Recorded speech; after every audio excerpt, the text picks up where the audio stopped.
Hey, good evening, everybody. Welcome to Season 2, Episode 3, The Power of Consistency. I'm going to give everybody just a few seconds to get logged on. Happy Valentine's Day to everybody as well, too. I hope you guys have had a great Valentine's Day. Moms, dads, and kids as well. When you get on the video, just drop a comment and let me know that you're here and that you're watching. Hey, Renee, how you doing? Hope you had a good Valentine's Day. My Valentine's Day has been actually very good. Had some Valentine's candy waiting for me at work that Courtney, our after-school director, had put together for all of us, and actually had some Valentine's treats waiting for me at home, so it was a great day. Hey, Amy, how's it going? All right, we're going to get started in probably about 10 or 15 seconds here. Anybody that hops on late, you guys can, always go back and watch this from the beginning. We post it to the page as soon as we're done. So we'll go ahead and get started with the power of consistency. And anybody that shares this video, anybody that clicks that share button, I've prepared a worksheet for you guys. I don't know if you can see on the video or not, but it's how to develop consistency. It's just a short worksheet, and it's got 3 good tips on there that I think you guys will like. So again, if you just want to click that share button at the bottom of your screen and share this with your friends, I'll be more than happy to hook you up with that worksheet. I can either send it to you by private message or email or however you like. So what we're going to go over in the video tonight is some keys to being consistent, and I want to share with you guys some ways that putting consistency into my life has been helpful. It's been really helpful for me at work. Learning to do things on a consistent schedule and do certain tasks at certain times each day instead of just coming into work kind of wondering what I'm going to do. I've found that it's allowed me to work a lot smarter and not harder. And I find myself less tired and having more energy at the end of my workday.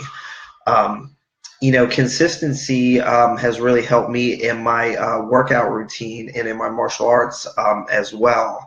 I find that when I work out consistently, when I practice my martial arts consistently, it's kind of like less is more.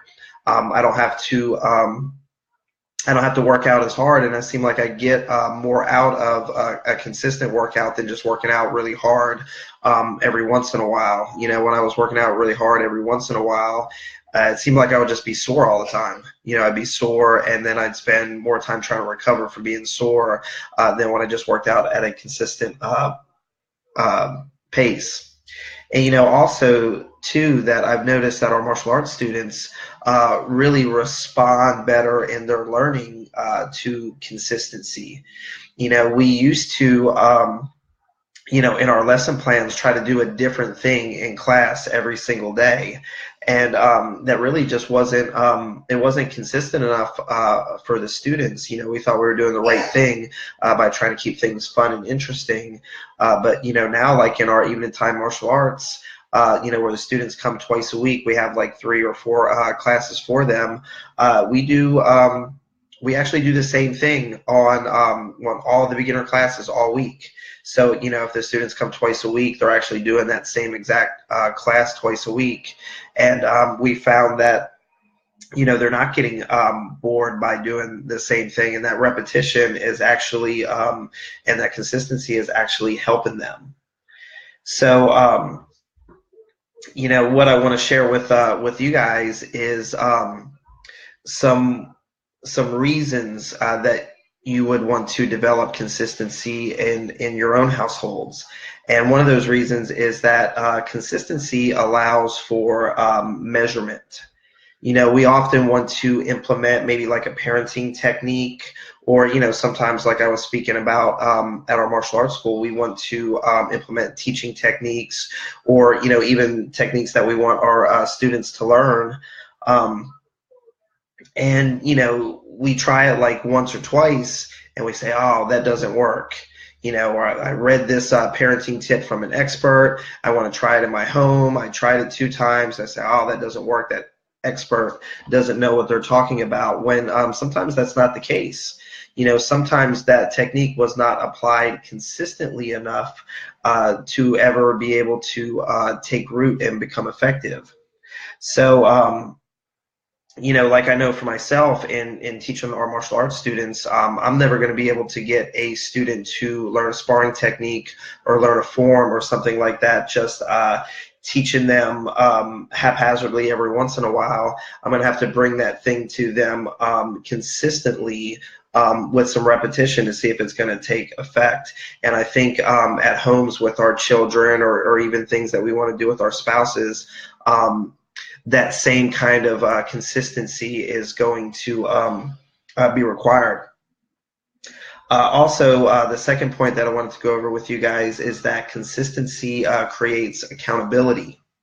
For example, we'll take something simple. We all want our children, to do things like their homework. And it's hard to hold them accountable to do those kind of things if we don't have a set time set aside each day that they know is expected to be homework time for them. If we just throw it out there, like, hey, you need to get your homework done, and then at the end of the marking period, we look at a report card that's got some bad grades, and we say, oh, I told you to get your homework done. I think we did some failures as parents and in that kind of aspect by not creating the consistency required. So, and that's just one aspect right there with homework. I mean, that accountability can be for anything that you want to hold them accountable for, but there's got to be some consistency on our part there as well. And also the third point that I wanted to go over with you guys is that consistency maintains our message, or your message that you're trying to get across. And that's whether it's trying to create a certain culture for a team that you manage at work, or maintaining a behavior from your child at home. Consistency is going to be the key in that. Consistency in our leadership serves as a model of how our kids are going to behave, how employees that we supervise will behave. Whether you guys are like a manager at work or something like that, you might not be a manager at work, but if you're a parent, you're a manager at home. So, we all manage something, and anybody that is a manager and has a message to get out to their team, whether that team is a work team or a team at home. So that's the 3 points that I wanted to discuss with you guys. We're going to recap them real quick. Number 1 is that consistency allows for measurement. Number 2 is that consistency creates accountability. And number 3 is that consistency maintains your message. That's it for tonight's video. I hope you guys have a wonderful rest of your Valentine's Day. Again, anybody that shares the video, I'm going to send you this worksheet on how to develop consistency. And